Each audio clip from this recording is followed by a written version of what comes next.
So I'm here in Vanabalavu, which is an atoll group that was hit really hard by Winston, which arrived, Cyclone Winston 22nd February this year, 2016. And we've got a lot of aid here. This is just the one that's for Sasui, the village that's just over here, which I'll show you. So Sasui got hit pretty hard, and we're going to give them some of this aid. We've got more aid downstairs for some other villages just around the corner. Currently the biggest issue here is water. So the church was the main collection of water here other than a small spring, and the church was completely wiped away. Churches aren't sort of given aid by governments to rebuild, and so currently they don't have a way of collecting water.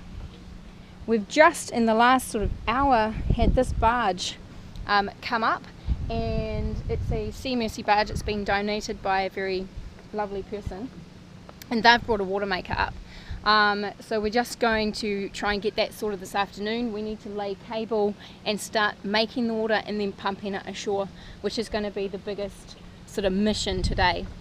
We actually last night had a lot of fun because that barge was meant to arrive yesterday morning, and we didn't hear anything from them at all.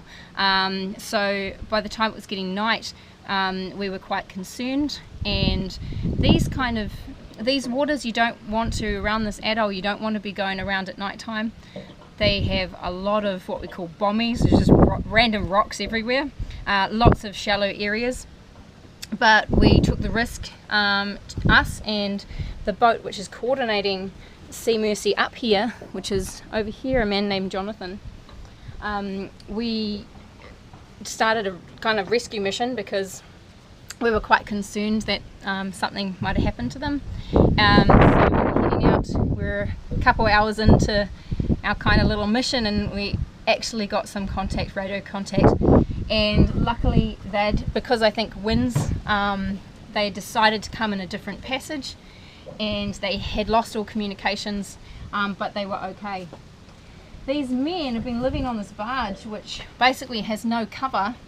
There's no kitchen, there's nothing there whatsoever, and they've been living on there now for 6 weeks doing this aid. So pretty amazing feat.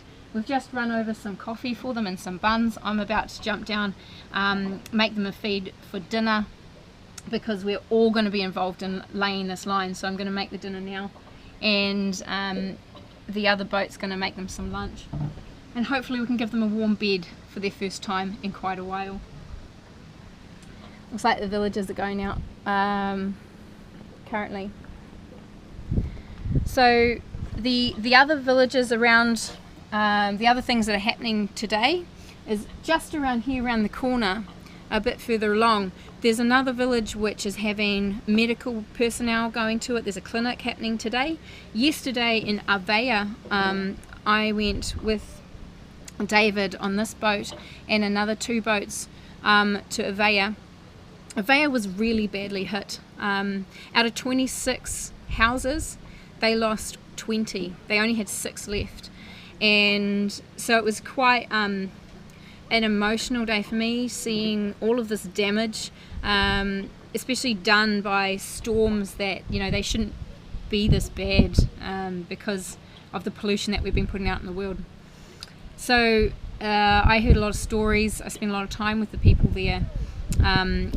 They have got tents and things to try and live in, but they were saying that the tents, because of the wind, make a lot of sound, and these kids and the people as well are really on edge. They have had horrible things happen to them, and they are really quite distressed by the noises. It reminded me of that kind of post-traumatic stuff that our Christchurch people have been going through. So they actually find it really difficult to be in the tents, because the noises just have them constantly on edge. So we were helping out, trying to fix their water maker. They have a small spring, but it's contaminated. They do have some filters for it, but it's a very slow process. Getting enough water people in a hot climate like this, it's really has to be top priority, and it's definitely the main priority for all the villages still now, you know, how many months on. So we were doing that, plus there was a clinic there yesterday as well. We'll be going back there in the next couple of days. There's more arriving. We're trying to help them out. They're specifically getting them more stuff around fishing gear, because they used to get a lot of their income and things around coconuts, and all of the coconuts, all of their produce, everything got blown away. They have started up their gardens and things again. They're just starting to be able to get some of that food going again, but fishing has become a main sort of source of food for them and a little bit of income, so we're trying to help them out with that as well. And so yeah, that's going to be our main jobs. I'll keep you updated. I'll keep doing some little blogs about how we're going, and over and out.